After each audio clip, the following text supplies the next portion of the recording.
오늘의 이야기는 보시는 분에 따라 내용이 다소 불편할 수 있습니다. 원치 않으시면 이번 이야기는 건너뛰셔도 좋습니다.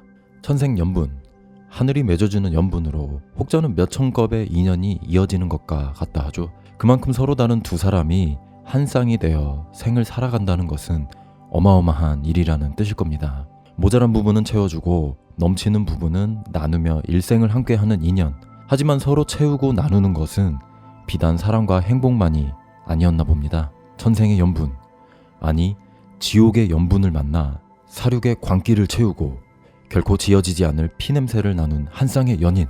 그 충격적인 사건의 실체를 지금 파헤쳐봅니다.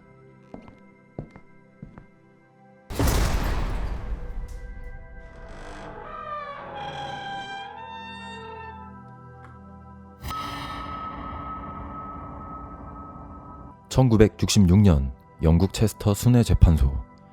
증거로 제출된 테이프를 틀자 무거운 침묵 사이로 곧 노래가 울려 퍼집니다.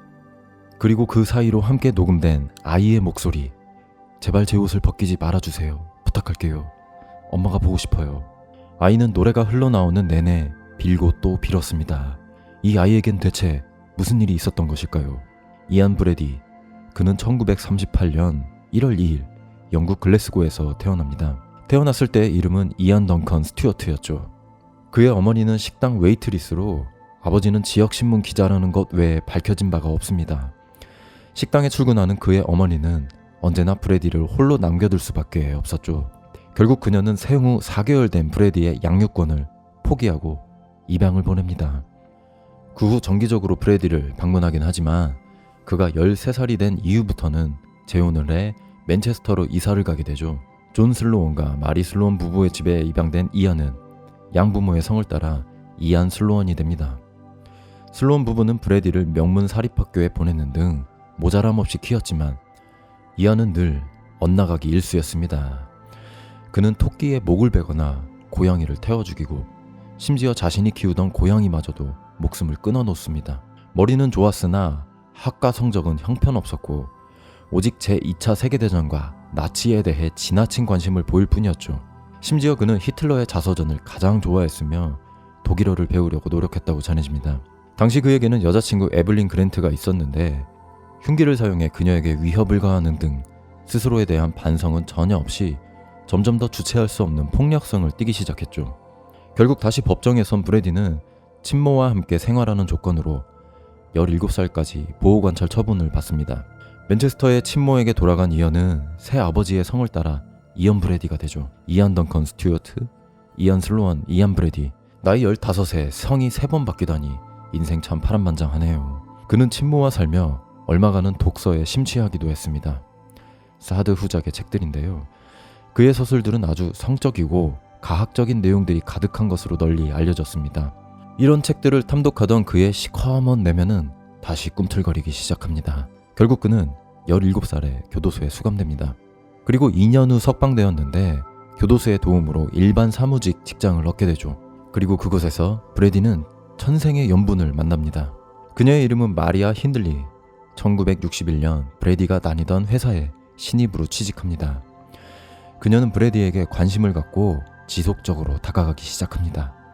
하지만 브래디는 관심이 없었죠. 그는 사실 동성애자였거든요. 하지만 그녀에게 마조이즘적인 면이 있음을 알게 된 브래디는 그녀에게 관심을 두기 시작합니다. 브래디는 힌들리에게 나치즘과 사디즘에 관련한 영상을 보게 했고 살인에 대한 예찬론을 펼치며 서서히 그녀를 물들이기 시작했죠. 정말 보통의 연인은 아니네요. 그녀는 훗날 브래디는 항상 강간과 다름없는 변태적 성행위를 강요하고 목을 조르며 살해 협박을 하는 등 비정상적이었다고 진술하기도 합니다. 더 가관인 것은 힌들리는 첫 사회생활을 하면서 만난 남자의 노련미에 흥미가 생겼을 뿐이었고 실은 그녀 또한 동성애자였다는 사실입니다. 훗날 교도소에서 여성 간수와 연애를 하기도 했죠. 그리고 사실 브래디의 진짜 연인은 힌들리 여동생의 남편 스미스였다고 합니다. 스미스는 양성애자였거든요. 이쯤 되면 정말 다른 의미의 천생연분이 아닐 수 없네요. 1963년 7월 12일 브래디는 힌들리에게 완벽한 살인을 저지르고 싶다고 말합니다. 그렇게 사냥감을 찾아 나선 두 사람. 두른길에서 한 여자아이를 만납니다. 그리고는 벤으로 아이를 유인하죠. 아이는 순순히 힌들리를 따릅니다. 왜냐하면 그 아이는 힌들라 동생의 친구였기 때문이었죠. 무용을 좋아하던 아이 폴린 리드, 당시 16살. 폴린은 벤에 타자마자 심한 구타를 당한 후 인근의 세드러스 무어로 납치됩니다. 훗날 힌들리의 진술에 따르면 브래디가 자신을 차 안에 있으라 한 후 폴린을 따로 데리고 무어로 갔다고 합니다.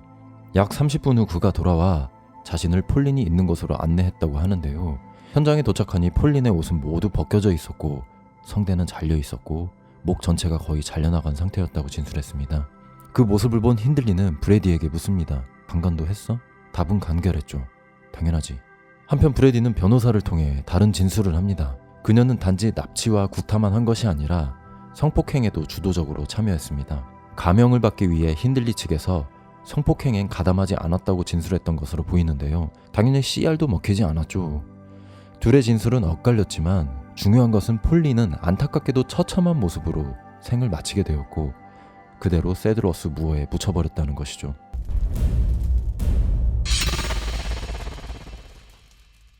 약 4개월 후 11월 23일 이들은 새로운 범행을 저지릅니다. 힌들리는 렌트한 차를 타고 시장으로 향해 당시 12살이었던 존을 유인합니다. 첫 번째 범행에서 힌트를 얻었던 모양일까요? 세드러스 무어에서 잃어버린 자신의 장갑을 찾아야 하니 잠시 들렀다 가자며 존을 안심시켰다고 전해지죠. 세드러스 무어에 도착한 뒤 브래디는 존을 데리고 나갑니다. 첫 번째 범행과 마찬가지로 브래디는 존을 처참히 강간한 뒤 6인치 날이 달린 톱으로 목을 절단하려다 실패한 후 다시 끈으로 목을 졸라 살해합니다. 그렇게 존은 세드러스 무어에 묻히고 말죠. 1964년 6월 힌들리는 또다시 새로운 희생자를 유인합니다. 할머니 댁으로 가고 있던 12살의 소년 키스 베넷. 힌들리는 베넷에게 차에 박스 싣는 것을 도와달라고 요청했고 베넷은 순순히 요청을 들어주게 됩니다. 박스를 모두 실은 힌들리는 베넷을 목적지까지 태워주겠다고 했고 그렇게 베넷 또한 세드러스 무어로 납치를 당하죠. 잃어버린 장갑을 찾으러 잠시 세드러스 무어에 들렀다 가자는 말과 함께 베넷은 이곳에서 성폭행 당한 후 목이 졸려 사망한 채 땅속에 묻힙니다. 6개월 후 크리스마스 다음날 네 번째 희생자가 생깁니다. 브래디와 힌들리는 박람회에서 10살 소녀 레슬리 앤 다우니를 발견합니다. 힌들리는 일부러 아이 앞을 지나가다가 물건을 떨어뜨리고는 차까지 짐을 같이 들어줄 수 있겠냐고 도움을 요청하죠. 순진한 레슬리 역시 그렇게 그들의 차에 올라타게 됩니다. 이번엔 그들은 곧장 세드러스 무어로 향하지 않습니다. 그들의 집으로 레슬리를 데려가 옷을 벗기고 재갈을 물린 후 나체 사진을 찍고 음성을 녹음하죠. 맨 처음 보셨던 크리스마스 캐롤 사이로 들리는 아이의 외침, 그 처절했던 외침은 레슬리의 음성이었죠. 레슬리는 옷이 모두 벗겨진 채 목이 졸려 살해된 후 세드러스 무어에 묻힙니다. 이 건에 대해서도 둘은 서로 다른 진술을 합니다. 힌들리는 레슬리를 위한 목욕물을 받으러 다녀온 동안 브래디에 의해 살해되었다고 주장했죠. 반면에 브래디는 힌들리가 혼자서 아이를 살해했다고 주장합니다. 그리고 테이프를 최초 발견한 경찰 수사관 역시 현재까지 극심한 트라우마에 시달리며 크리스마스 캐롤을 듣기 힘들어한다고 전해집니다. 테이프에 담긴 잔혹함은 그 수위가 현재의 스너프 필름과 비견될 정도라고 하니 얼마나 끔찍할지 상상조차 가지 않네요. 결국 테이프는 영원히 압수되어 비공개하기로 결정되었다고 합니다. 다만 해당 재판에 참석했던 배심원 중 하나가 당시 사건과 레슬리의 음성을 기록해 훗날 책으로 발간했는데 이를 통해 겁에 질린 레슬리가 남긴 마지막 음성이 세상에 널리 알려지게 되었죠. 이제 이들이 사악한 범행도 끝을 향해 달려가고 있었습니다. 1965년 8월 6일 브래디와 힌들리는 17살 소년 에드워드 에반스를 유인하는 데 성공합니다. 여태껏 힌들리가 유인한 것과는 달리 이번에는 브래디가 게이바에서 에반스를 유인한 것으로 전해집니다. 브래디는 힌들리를 자신의 여동생이라 소개한 후 자신의 집으로 가 술을 한 잔 더 하자고 합니다. 집에 도착한 그들은 와인을 나누어 마시며 시간을 보냅니다. 그러다 문득 브래디는 힌들리에게 스미스를 데려오라고 시키죠. 그렇게 브래디는 에반스를 손도끼로 14번이나 내리찍어 살해합니다. 브래디는 아마도 스미스를 완전히 물들였다고 생각한 모양입니다. 이 모든 걸 지켜본 스미스에게 피범벅에 와인을 건네며 여유 있는 모습을 보이기도 했죠. 브래디는 스미스에게 손도끼가 얼마나 무서운지 한번 들어보라고 건네줬다 합니다. 하지만 스미스는 손도끼에 자신의 지문을 묻혀 자신을 엮어 넣을 생각임을 눈치챘죠. 실제로 브래디와 힌들리는 체포 후 스미스에게 혐의를 뒤집어 쓰이려고 했으나 실패합니다. 왜냐하면 그들은 스미스의 신고로 체포되었기 때문이죠. 만약 스미스가 신고를 하지 않고 입을 다물고 있었다면 억울한 누명을 뒤집어 썼을지도 모릅니다. 스미스는 생명의 위협을 느껴 당시 그들이 사체 유기하는 것을 도와줬다고 합니다. 하지만 이전 피해자들과는 달리 17살의 소녀는 너무 무거웠습니다.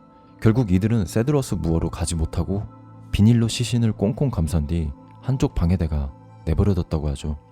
집으로 돌아온 스미스는 부인에게 모든 사실을 털어놓고 바로 경찰에 신고를 합니다. 다음날 경찰은 브래디와 힌들리의 집을 수색하기 시작했고 곧 에반스의 시신을 발견한 경찰에 의해 현장에서 체포되죠. 처음엔 브래디만 체포되었지만 수사 과정에서 발견된 범행 사진과 녹음 파일로 인해 힌들리 또한 체포됩니다. 아이들의 부모들은 범행 사진과 진술을 토대로 발견된 시신을 직접 보고 신원을 확인해야 했고 레슬리의 부모는 끔찍한 녹음 파일을 듣고 딸의 목소리임을 확인해야 했죠. 집안에 유기되었던 에드원드 에반스를 비롯해 폴린 리드, 존 킬브라이드, 레슬리 앤 다우니의 시신은 모두 발견되었지만 키스 베넷의 시신은 현재까지 발견되지 않았습니다. 2017년 복역 중 사망한 브래디는 생전에 변호사에게 서류 가방을 맡겼다고 합니다. 유가족과 경찰들은 그 안에 베넷의 시신 유기 장소를 찾을 단서가 있다고 생각해 그 가방을 공개할 것을 법원에 수차례 요청했으나 법원은 매건 증거 불충분으로 거절하죠. 현재 경찰은 키스 베넷 시신 수색 작업을 중지한 상태라고 합니다. 여담으로 교도소에 수감된 브래디는 그곳에서 인생의 친구를 만나게 됩니다. 그는 그 친구를 진심으로 존경하고 잘 따랐다고 하는데요. 혹시 기억하시나요? 이전에 소개해드렸던 천재 독극물 연쇄살인마 그레이엄 영입니다. 정말 악마는 악마를 알아보는 법일까요? 둘 모두 지옥에서 영원토록 절친하게 지내기를 바랍니다. 오늘의 이야기는 힌들리의 실제 육성을 들려드리는 것으로 마무리하겠습니다. 당신은 녹음을 흔하게 하지도 않았고 남아있는 파일도 거의 없어 아주 희귀한 녹음본이라고 하네요. My solicitor told me they'd found the body of a child, identified as Leslie Ann Downey. Did I know anything about it? And I said no. I think a week after that, I'm not sure, they found John Kilbride's body. And they charged me with the murder of, I think it was the murder of John Kilbride. Yes, it was. They set me down behind a table, and on the table was a large poster of John Kilbride.